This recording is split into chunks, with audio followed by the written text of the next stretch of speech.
اعوذ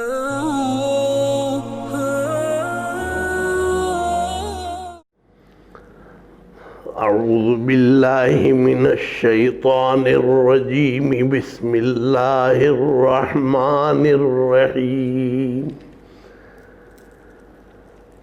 وَإِذِ ابْتَلَىٰ إِبْرَاهِيمَ رَبُّهُ بِكَلِمَاتٍ فَأَتَمَّهُنَّ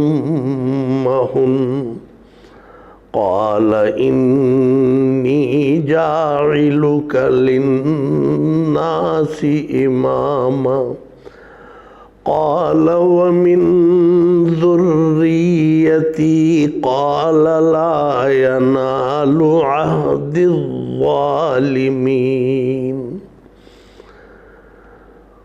قال رسول الله صلى الله عليه وسلم ما هذه الأضاحي يا رسول الله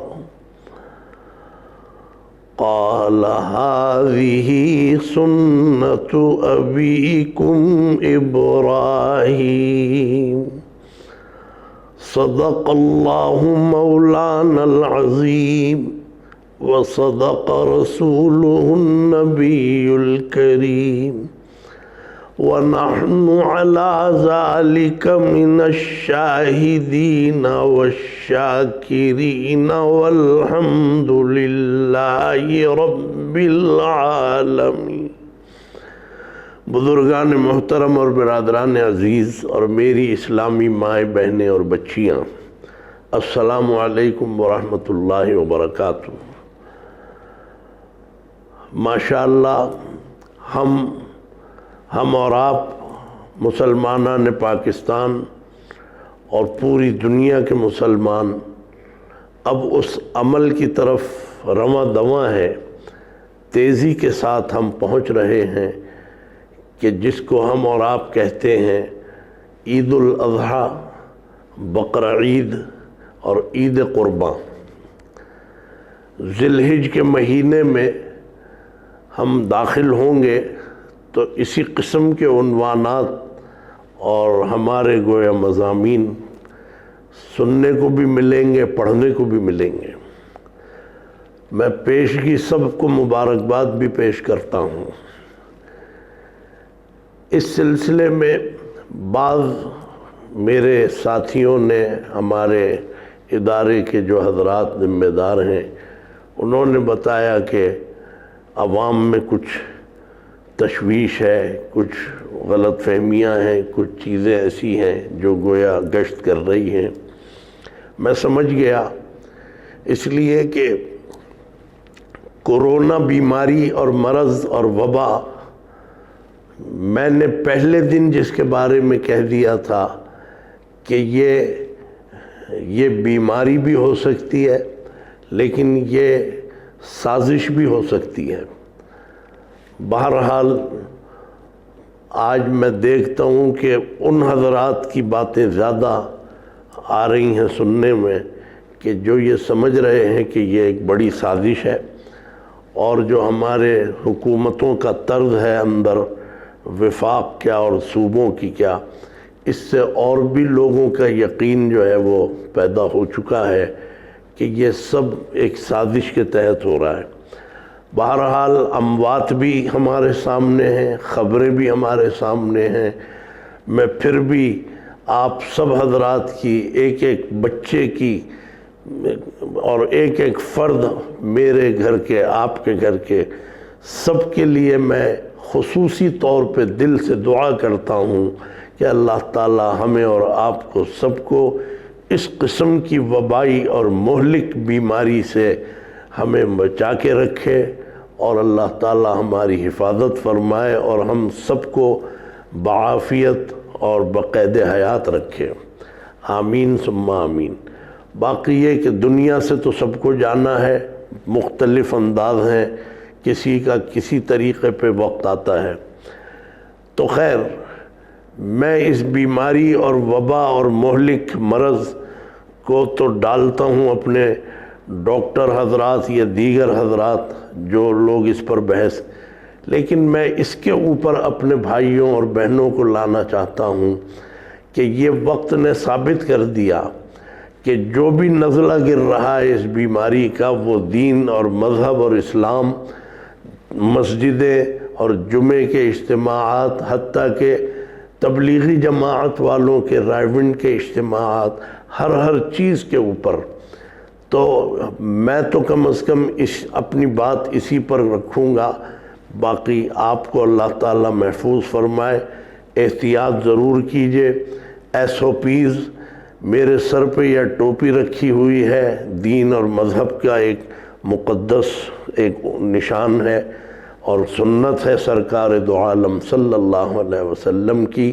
اور اگر میں اس کی جگہ دوسری جگہ کسی کو یہ حیثیت دوں تو میں SOPs کو بھی اپنے سر پہ رکھنے کو تیار ہوں کہ بھئی ان کا بھی ادب کیا جائے، ان کا بھی خیال رکھا جائے. جو کچھ کہا جا رہا ہے کہ ڈسٹینس ہو اور یہ ہو اور وہ ہو، بہرحال میں یہ بتانا چاہتا ہوں کہ جو خدشات ہمیں تھے ہمیشہ سے، میرے ساتھ کوئی پوری پارٹیوں کو تنظیم نہیں ہے کہ جی ہم نے تو یہ کہہ دیا.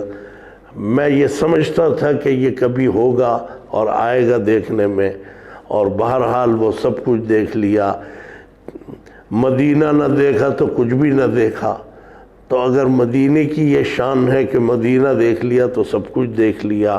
اسی مدینے میں پابندیاں لگ گئیں، اسی حرمین میں اور مسجد نبوی صلی اللہ علیہ وسلم کو بھی پابندیوں میں جکڑ دیا گیا. اب کیا رہ گیا میرے لیے یا آپ سب کے لیے؟ لیکن بہرحال اللہ موجود ہے، اللہ قادر مطلق ہے. یہی ہو رہا ہے. ہر وہ چیز کے جو باہر کے ملکوں میں مسلمان بھائی قربانی کہتے ہیں، یہاں تو پتہ ہی نہیں چلتا قربانی کا.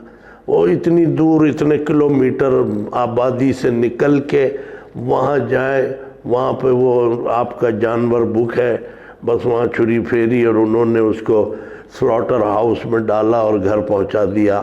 یہ قربانی. میں حقیقت یہ ہے کہ ہمارے ہندوستان پاکستان میں، پاکستان بہرحال سب سے آگے ہے اور بنگلہ دیش بھی سب سے آگے رہا ہمیشہ. لیکن یہ ہے کہ یہ قربانی کا عمل، اس کا ایک بیک گراؤنڈ کیا ہے؟ یہ بھی ہے کہ جب جگہ جگہ جانور ذبح ہو رہے تھے زمین پر اور وہ تڑپ رہے ہیں، خون بہہ رہا ہے، تو صحابہ نے پوچھا حضور اکرم صلی اللہ علیہ وسلم سے کہ یا رسول اللہ ما هذه الاضاحی، یہ جو قربانی ہو رہی ہے یہ کیا ہے یا رسول اللہ، ہمیں بتائیں. تو آپ نے سیدھا سے یہ فرما دیا کہ هذه سنت ابیکم ابراہیم او کما قال صلی اللہ، یہ تمہارے روحانی باپ حضرت ابراہیم کی سنت ہے. جس کا مطلب یہ ہے کہ وہی طرز، وہی نقشہ آج تک الحمدللہ جہاں دین کو اللہ نے قوت طاقت دی ہے. اگرچہ ہمارے ملک میں مسلمان بڑی طاقت میں ہیں، لیکن یہ ہے کہ ہر ارباب اقتدار موجودہ بھی یہ سب کے سب اصل میں یہود و نصارہ کے ملازم ہیں، ان کے نوکر ہیں اور انہی کے کہنے کو پورا کرتے ہیں. کیا وفاقی حکومت اور کیا صوبائی حکومت ہے.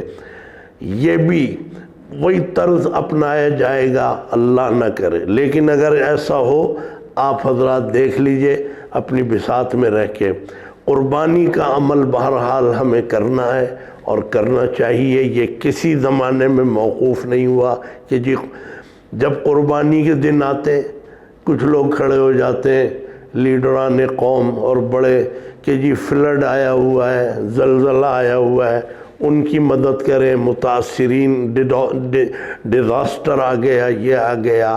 اور کہنے والوں نے تو یہاں تک بھی بکواس کی باتوں نے کہ قربانی میں پیسہ پھینکتے ہو، لوگوں کی انسانی خدمت میں پیسہ لگاؤ. انہوں نے کبھی سگریٹ والوں کے خلاف ایکشن نہیں لیا کہ سگریٹوں میں کروڑوں روپیہ پھونکتے ہو، یہ اللہ کی مخلوق کی خدمت کرو. اور شراب خانے اور یہ بس صرف قربانی کا مسئلہ آ جائے یہ بڑا پرانا ایک سلسلہ ہے کہ برساتی مینڈک نکل آتے ہیں اور وہ لوگوں سے کہتے ہیں کہ قربانی میں وہ ثواب نہیں ہے جتنا آپ ریہیبلیٹیشن میں دیں، آپ کسی امدادی فنڈ میں یہ رقم لگائیں۔ میں اپنے بھائیوں بہنوں سے کہوں گا آپ امدادی فنڈ میں بھی پیسہ لگائیں، آپ یتیموں بیواؤں اور کوئی خدا نہ کرے اگر فلڈ آیا ہے انہیں بھی دیں، اور اگر زلزلہ آیا ہے انہیں بھی دیں۔ لیکن حضور اکرم صلی اللہ علیہ وسلم کا یہ فرمان نہ بھولیے گا، حدیث میں آتا ہے کہ لاکھوں کروڑوں درہم اگر تم خیرات کر دو تو تمہیں اتنا ثواب نہیں مل سکے گا کہ جو ایک جانور، چند درہم کے جانور کے گلے پر چھری پھیرنے سے ثواب ملتا ہے اور وہ خون بہانے سے ثواب ملتا ہے۔ یہ ہمارے احراق الدم، اسی لیے فرمایا ہے کہ آج 3 دن جو عید الاضحیٰ کے ہیں، اس میں 10، 11 اور 12 ذی الحجہ، اس میں جانور کے گلے پر چھری پھیرنا اور خون بہانے کا جو عمل احبو، اللہ کو سب سے زیادہ یہ عمل پسند ہے، احب الاعمال میں سے یہ شامل ہے۔ آپ کسی کی پرواہ نہ کریں، بس صرف جو آپ کو ہدایات ملیں ان کو فالو کریں، اس عمل کو کبھی نہ چھوڑیں، اور ان حالات میں بھی میں سمجھتا ہوں اور زیادہ سے زیادہ یہ عمل کریں تاکہ اللہ کی رضا ملے۔ جب قربانی کے جانور پہ گلے پہ چھری پھیرتے ہیں تو میرا جانور تھا تو میرے بھی گناہ معاف، آپ کا ہے تو آپ، تو جانوروں کے گلے پہ چھری پھیرنے سے بھی ہمارے گناہ جھڑیں گے، معاف ہوں گے، اور اللہ کی رضا ہمیں حاصل ہوگی۔ تو لہٰذا یہ عمل جس کی طرف ہم جا رہے ہیں آپ کریں۔ بیماریاں اور یہ اور وہ، یہ کچھ نہیں ہے، یہ اب اسی طرز پہ لایا جا رہا ہے کہ جیسے یورپ میں، آسٹریلیا میں، اور صاحب کہیں مسقط میں اور کہیں فلانی جگہ میں جو بھی کچھ ہوتا ہے کہ صاحب دور آبادی سے جا کے یہ کرتے ہیں، تو وہ روح نکل جاتی ہے جو اس عمل کی ہونی چاہیے۔ میں سمجھتا ہوں وہی ہندوستان کو خوش کرنے کے لیے اگر یہ کیا جائے، ہم تو اسی پر محمول کریں گے کہ انڈیا ہمیشہ سے چاہتا تھا کہ یہ گاؤ ہتھیا جو ہوتا ہے ان کے کہنے کے مطابق تو اسے ختم کیا جائے۔ لہذا وہ اگر اس طرح سے کہیں، میں آج اپنے اس ویڈیو پیغام کے ذریعے سے کہہ رہا ہوں کہ آپ خدا را ان باتوں کی طرف توجہ نہ کریں، حکومتوں سے لڑیں نہیں، ان سے تصادم نہ کریں، ان سے ٹکراؤ نہ کریں، لیکن یہ ایک ایک چیز کو لپیٹنے کی کوشش میں ہے۔ میں سمجھتا ہوں کہ ہمارے عوام، ہمارے بھائی، ہماری بہنیں انشاءاللہ اس عمل میں پیچھے نہیں رہیں گے۔ آپ سب کے سب اس عمل کو بڑھ چڑھ کے کریں اور کوئی عذر، کوئی بہانہ اس میں نہ بنائیں۔ رہا یہ کہ ان کی قربانی کی جو کھالیں ہیں ان کو بھی آپ دیکھ لیجئے، پتہ نہیں کس تعصب میں، کس رنگ میں آ کے گائے کی کھالوں کی قیمتیں گھٹا دیں، کراچی میں خاص طور پہ کس جذبے سے کیا آپ لوگ غور کر لیں اس کے اوپر۔ لیکن یہ کہ چونکہ دینی مدارس میں اس کی رقم جاتی تھی، اس سے فائدہ ہوتا تھا، تو انہوں نے 2-4 سال سے جو ہے قربانی کی کھالوں کی بھی انہوں نے ریٹ گرا دی ہے۔ یہ اس طرح سے یہ سب اوپر کے اشاروں سے ہو رہا ہے۔ مدرسوں میں پیسہ نہ پہنچے، مدرسے چلانے کی صلاحیت ختم ہو جائے، مدرسوں کے اخراجات پورے نہ ہوں، یہ سب اسی سازش کا حصہ ہے۔ اب اگر کورونا کا نام لے کے وہ کہہ دیں جی قربانی بھی نہ کرو اور یہ نہ کرو، تو بہرحال میں سمجھتا ہوں کہ اس میں بالکل کوئی حقیقت نہیں ہے۔ آپ سب عمل پچھلی مرتبہ سے زیادہ بڑھ چڑھ کے آپ اس میں حصہ لیں اور اپنا مظاہرہ کریں۔ یہ توحید کا یہ مظہر ہے کہ اللہ کی رضا کی خاطر آپ نے جو ہے اپنے نفس کو بھی پامال کر دیا، اپنی خواہشات کا بھی گلے پہ چھری پھیر دی۔ اس عمل میں آپ یقیناً آگے رہیے، انشاءاللہ مجھے یقین ہے اس قربانی سے بھی اللہ تعالیٰ اس بیماری کو بھی دور فرمائیں گے اور سازش سے بھی ہمیں انشاءاللہ اللہ تعالیٰ محفوظ فرما دیں گے۔ باقی اللہ تعالیٰ آپ سب کی حفاظت فرمائے۔ وصلی اللہ تعالی علی خیر خلقہ محمد و آلہ و اصحابہ اجمعین۔ یہ بھی میں عرض کر دوں، ہمارے جامعہ احتشامیہ میں ہمیشہ 25 سال سے زیادہ ہو گئے اجتماعی قربانی ہوتی ہے، اور یہاں الحمدللہ 200-400 250 گائے آ جاتی ہیں۔ آپ حضرات بھی اگر حصہ لینا چاہیں تو انشاءاللہ بہت جلد ہم آپ کو قیمت بھی بتا دیں گے کہ کیا ہم نے فیصلہ کیا ہے اور کتنے ہزار کا ہم نے حصہ رکھا ہے۔ یہ میں چاہتا تھا کہ میں آپ سے شیئر کر لوں۔ ہمارے جامعہ احتشامیہ میں اجتماعی قربانی کا بھی انتظام ہے۔